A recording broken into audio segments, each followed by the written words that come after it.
The views and opinions expressed on this program are not necessarily those of this station, JVC Broadcasting Management, or its sponsors.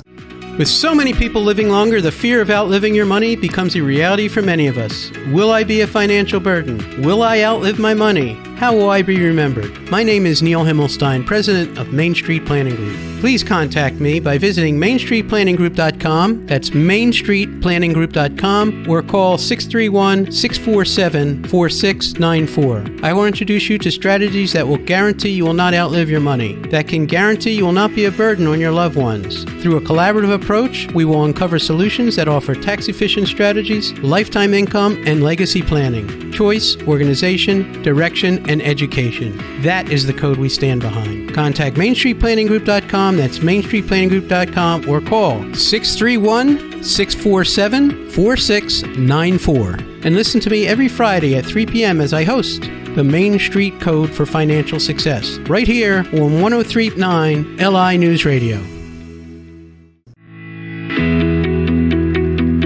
Good afternoon. Welcome to the Main Street Code for Financial Success. I'm your host, Neil Himmelstein. I'm here every Friday at 3 o'clock. And you can also, if you miss an episode, catch me on Spotify, catch me on Apple, on the podcast, or go to my website, themainstreetcode.com, and you can see all my past episodes on my YouTube videos. So I'm here to help you. And when we talk about our code, we talk about choice, organization, direction, and education. And we help hundreds of advisors across the United States, whether they be accountants or insurance advisors or attorneys, in helping putting together plans for you and for them and for their clients. So I'm here to help you. And today I want to talk about two recent things I've been involved with.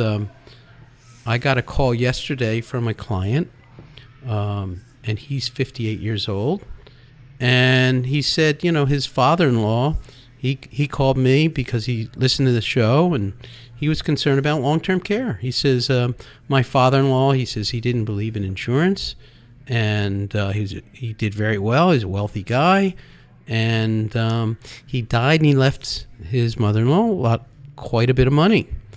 And she's older, and she has a private nurse 24/7 and spending over $150,000 a year to live in her lifestyle and depleting her assets rapidly. I don't know how many years she's been doing this, but he was concerned about her and all that money just kind of vaporizing. And he also has a nephew, he mentioned to me, who's in a facility, and Medicaid is paying for it, and he's in like a semi-private room, and it's not the best, and it's this and it's that, but Medicaid is paying for his care, and thank goodness. But he's impoverished. He really has no money for himself, and he's also in a situation where he really can't control where his nephew could be, and everything else is about an hour from his house. And it's just like, I don't want my life to be this way. I don't want, he had a good successful business. He's doing well. He just put his two kids through college, and now he's thinking about his own long-term care needs. So with long-term care, he basically said to me, there's many ways of taking care of this. The one way is to pay for it out of your pocket. And that's what his mother-in-law is doing with all her assets. So all those assets, that whole legacy that his father-in-law put together, is gone. All the money is going towards private nurses because their health insurance doesn't pay for that. That's what long-term care is. This is stuff your health insurance, Medicare, doesn't pay for. So she's going through the assets very quickly and very steadily. Medicaid is another option. That's the government option of paying for things that health insurance doesn't pay for. And the government option is really you have to impoverish yourself or be in an impoverished state to where you have no money and no control, and the government will put you where they feel it's cost effective for them to take care of you. They do some services in the home, limited, but they'll put you in a place that a nursing home or a facility that they control and out of your control. It could be an hour from your kid's house. It could be wherever they want. That's an option. That's probably the biggest option people do, is either they pay for it themselves or they have the government pay for it. The third option is to get some sort of long-term care insurance. Now, you can get multiple types of insurance. One is the old traditional standalone long-term care insurance, which people were concerned how much it cost, the coverage. And yes, there's been price increases, and yes, and do you need to buy this? I go, well, there's a 70% chance today, 70%, more than 2 out of 3 of us, that you're going to need something outside of your health insurance to cover these expenses. And these expenses are just not for nursing. They're for lawn care. They're for maintenance. They're for feeding you. They're for travel. They're for everything. And these expenses, especially if you're on a fixed income or limited income or that you haven't prepared for, are huge expenses that could cost anywhere from $300 to $500 a day. $150,000 a year. And we're not just talking about going to the bad place. The bad places cost $400 or $500 a day are going to cost you $120,000 a year. The bad place, the nursing homes, the place nobody really wants to end up at. But if nobody can take care of you, that's where you'll end up. Or to have somebody in your home. If you have a home care service, minimum 20, 25 hours an hour, 24 hours a day, you're talking $400 a day. I mean, that could be significant, or even 10 hours a day. That's significant money at $20 an hour, at $25 an hour, which is not uncommon. And, what kind of help am I going to have in the house? Or, I could have a loved one come in the house and, you could say, well, that won't cost me anything. My kid will come. Well, what's going to happen to their job? And, do they have to miss work or go through their savings to take care of me? I mean, these are things I have to consider. I'm in my 60s, and this is real world. And, he called real world, 58 years old. My wife's 58 years old. And we got a real concern, and they should be concerned. And I may not need this coverage for 20 years, and, I understand, but, I see what's happened in my family. I want to take care of myself, and you need to take care of yourself and address this definite thing that if you're married, one of you is going to need it. By all percentages, 70% is going to need it, but it affects 100% of us. Not just me, my spouse, but my kids. I mean, this affects my kids, and how about their kids?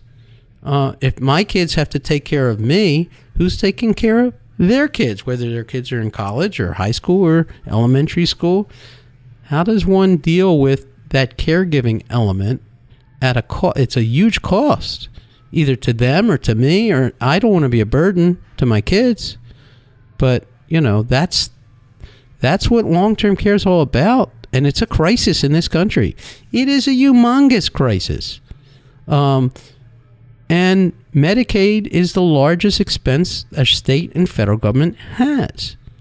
And what is Medicaid? That is health care above and beyond for the elderly.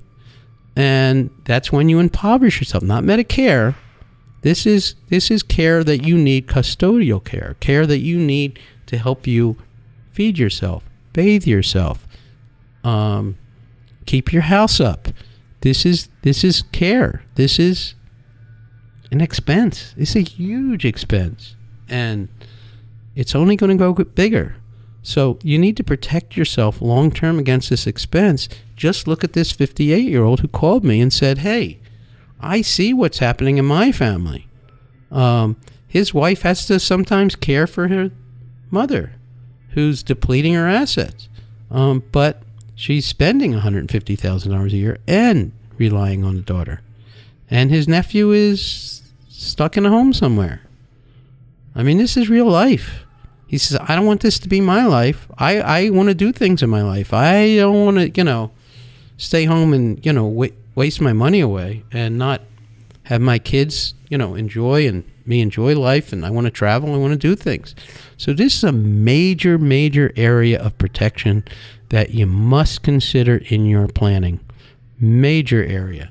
And that's the area of long-term care insurance. Now, you can buy a standalone policy, or a lot of people today are buying a life insurance policy that will pay, and if they never need it, they have something called long-term care in it. So what they'll do is they'll prepay that death benefit for their long-term care needs. Another great way of addressing the situation that we've been using. They call that a hybrid plan. That's another way of funding this long-term care expense, either a standalone or a hybrid. And then there's other ways too. But you're listening to the Main Street Code for Financial Success. I'm your host, Neil Himmelstein. We're going to be back after a minute. If you need to reach out to me, 631-647-4694, or visit me at themainstreetcode.com. Thank you. We'll be right back after a commercial.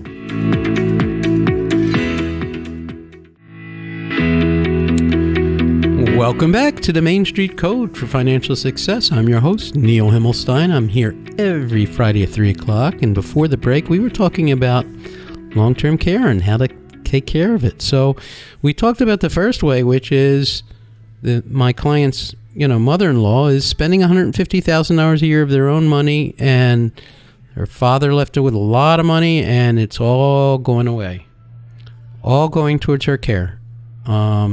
So at the end of the day, that's what happened.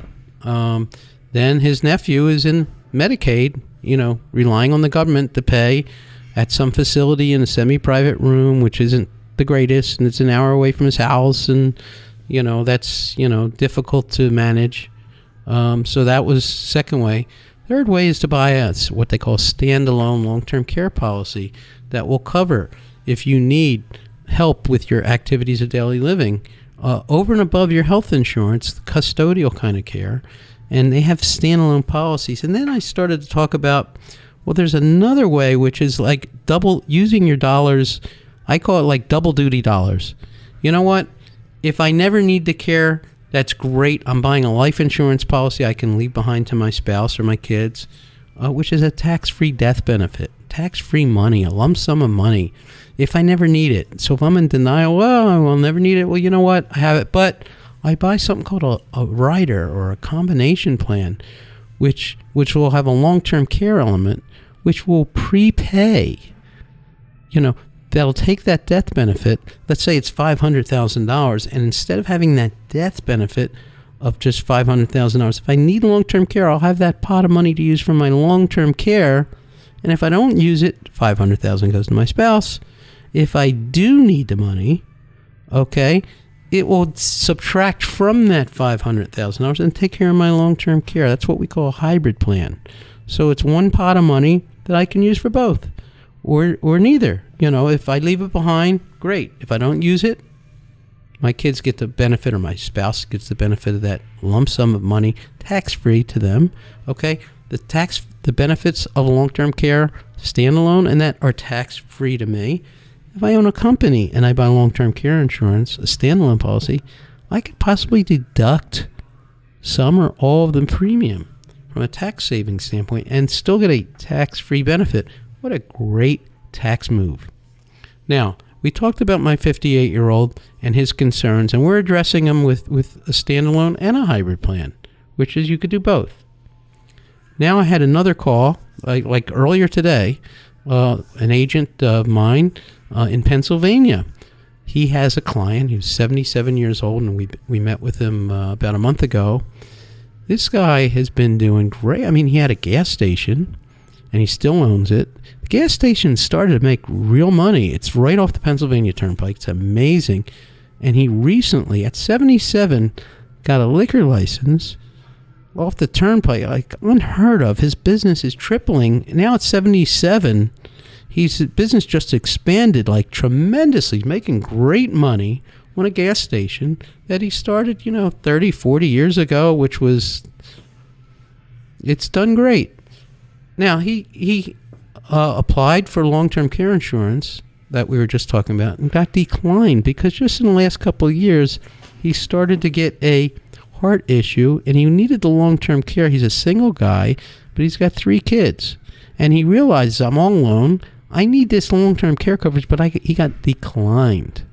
So why? Because of this heart issue that he didn't tell us about. Well, his calcium score was high. This is what happens when we get older. And of course, the insurance companies can be very particular. So now we're looking for other solutions. We're looking for more of that hybrid plan that would cover long-term care or some kind of chronic care or something that can cover that. And we found some solutions for him, which I'm very happy about. But we also discovered he had other issues here. One is he's leaving this gas station, which is booming right now, to the one child. He needed life insurance protection to take care of the other 3 children so that he can equalize his estate, so that, he didn't want to leave his business to the kid and leave nothing to the other 3 kids. They're all going to get crazy and go, well, we should have a piece of that also. No, well, but the other kid doesn't want them in the business. They showed no interest in the business, but if he had no will and no planning, they would be entitled to, 1/3 and 1/4 of the business. And that's not good. So he wants to leave them money behind.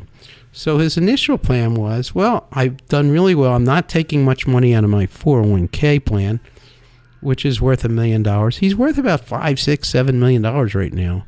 So you might have some estate taxes to deal with, because the estate laws are changing. I know there's other shows here to talk about estate taxes and trusts and things, and he needs to do that kind of work. So we started that process with his attorney as well. But here's the issue. That 401k plan that he's only taking the minimum amount out of is a big mistake at this point. Because, he's making money. He's making income now. He doesn't need that 401k, but he's already saved over $1 million. So he's had it invested in the market, and it's done well, and still continues to grow, and he takes out his minimum distributions every year. But I want to put him on a spending plan, because here's why. Under the current laws, that 401k money is taxable with every dollar you take out. But if you leave it behind to your kids, not only is it income taxable, it's also estate taxable. So that $1 million technically could be worth $200,000 to his other 3 kids, which is not going to equalize what that gas station's worth at all. So what is the solution? The solution is to take out more income while you're alive, okay, and take it out and replace it with tax-free life insurance money. Remember, we got to still take care of his long-term care needs as well. So we want to take it out. And remember, before the break, I was talking about a hybrid type of plan. Well, we got him approved for a hybrid plan. That's a life insurance with long-term care, with actually like a chronic illness rider, which is similar to long-term care. It says similar things, some subtle differences, but I don't want to get in the weeds with this. But we're going to take care of his long-term needs with a hybrid type of life insurance plan with a long-term care rider, and we're going to equalize his estate by doing it. So one of the things is he didn't want to give up the investment portfolio, but, I can guarantee him a huge amount of money, like well over $100,000 a year for the rest of his life, as long as he lives on a guaranteed income stream using an annuity. And with some of that money, we can purchase a very big life insurance policy, maybe $2 million of tax-free life insurance. So we could turn that $1 million into $2 million without a bunt. And here's what happens if he leaves that 401k behind. Not only is it income taxable, it's estate taxable, but with the Secure Act 2.0, which is very recent, by the way, they have to take that money over 10 years. So that's used to be you had a stretch IRA, you could stretch that income out. Because remember, every time you take income from that 401k, even the descendants, they got to pay tax on it. So technically, they're going to have to pay tax, ordinary income tax, when maybe they're making money or maybe they're not, on all those distributions. And they have to take them over 10 years. So that's going to force out a lot of taxes now rather than stretching out over his lifetime, which would be better, and he's a much better tax situation. So part of our solution is a hybrid thing. Now, one of his objections is, well, the market's done great, the market's done great. You're 77 years old and you have a heart condition. Okay? Let's talk about the market just for a second here and talk about guaranteed income for life. We got a war going on in Israel. We got a war going on in Ukraine. We don't have a government right now where we have a Speaker of the House. Don't you think that this political unrest could do something to the market? Now, if you were 50 and you're in the market for a long term, that's fine. But you're 77 years old. Don't you think a guaranteed income makes sense at this point with your heart condition rather than face the probability that we could have a market correction or a crash or something? You've been through them before, but you had a lifetime to deal with it. Now you don't. So now we want to create that guaranteed income, and we're going to replace that money with guaranteed tax-free dollars to your heirs. It's going to equalize your estate, and you got plenty of money to live on. This is a great thing. That's what we do. You've been listening to the Main Street Code for Financial Success. I'm your host, Neil Himmelstein. 631-647-4694. Let us help you with solutions to your planning. Thank you. Have a great day. The views and opinions expressed on this program are not necessarily those of this station, JVC Broadcasting Management, or its